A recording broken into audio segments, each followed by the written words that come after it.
तो बच्चे question number 11 है जो मैं आपको समझाता हूँ क्या कह रहा है। If there are 6 periods, one each on each working day of a school, in how many ways can one arrange 5 subjects such that each subject is allowed at least 1 period. तो यहाँ पर बच्चों में ये बताया जा रहा है कि हमारे पूरे स्कूल में एक दिन में 6 पीरियड। ठीक है, तो समझना कि इस सवाल में बहुत अच्छे से बहुत आसान सवाल।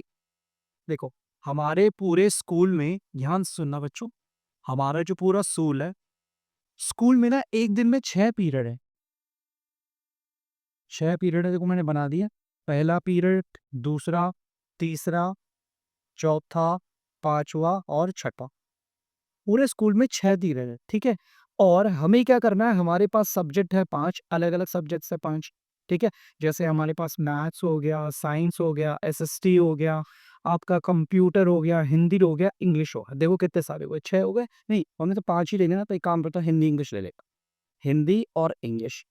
बच्चे समझना अच्छे से, हमारे पास सब्जेक्ट है आपके 5 और हमारे पूरे दिन में स्कूल में 6 पीरियड लगते हैं।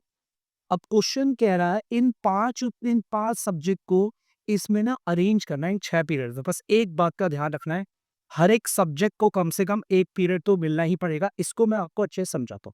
कहने का मतलब है, आप ऐसा मत कर देना कि मैथ्स में आपने 3 पीरियड दे दिए और एसएसटी में 1 पीरियड, एसएस ये साइंस में 1 पीरियड, हिंदी और इंग्लिश छोड़ दिया।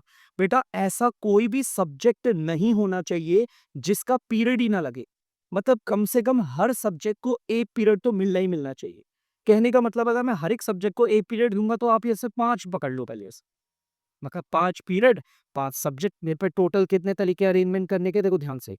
टोटल करने के, अरेंजमेंट करने के कितने तरीके हैं? देखो ध्यान सुनना। मेरे पास 5 सब्जेक्ट और ये 5 पीरियड है। हर एक सब्जेक्ट को अगर 1-1 पीरियड भी दूँगा तो टोटल परम्यूटेशन करते हैं अरेंजमेंट के लिए। टोटल मेरे पास सब्जेक्ट कितने हैं? 5। और इन पाँचों सब्जेक्ट के मेरे पे पीरियड भी कितने हैं? 5 है। हाँ बच्चे, इसके लिए अभी रखिए कि देखते हैं इसके आगे ले। चलिए ये तो हो गया। अब मेरा 1 पीरियड बचा हुआ है यहाँ पे। अब बच्चे गौर से सुनो, टोटल मेरे पास 5 पीरियड है और जिसमें से नहीं, टोटल मेरे पास 5 सब्जेक्ट है और मेरे पे पीरियड है सिर्फ 1 लगाने के लिए।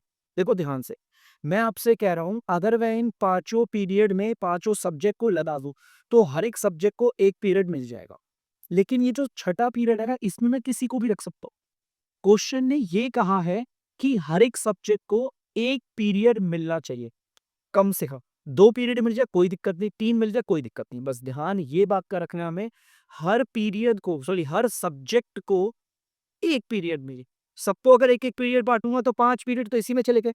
बाकी जो मेरा इकलौता 1 पीरियड बचा हुआ है छठा, उसमें मैं किसी भी सब्जेक्ट को रख सकता हूँ। तभी मैंने लिखा कि मेरे पाँचों सब्जेक्ट के लिए 1 पीरियड है, उसमें से कोई सा भी आ सकता है। अगर इसे सॉल्व करते हो तो 5 फैक्टोरियल और यहाँ 0 फैक्टोरियल जो कि 1 होता है। इसे करोगे 5 फैक्टोरियल और ये आएगा 4 फैक्टोरियल। अगर आप उसे सॉल्व करते हो तो यहाँ पर आ जाएगा 5।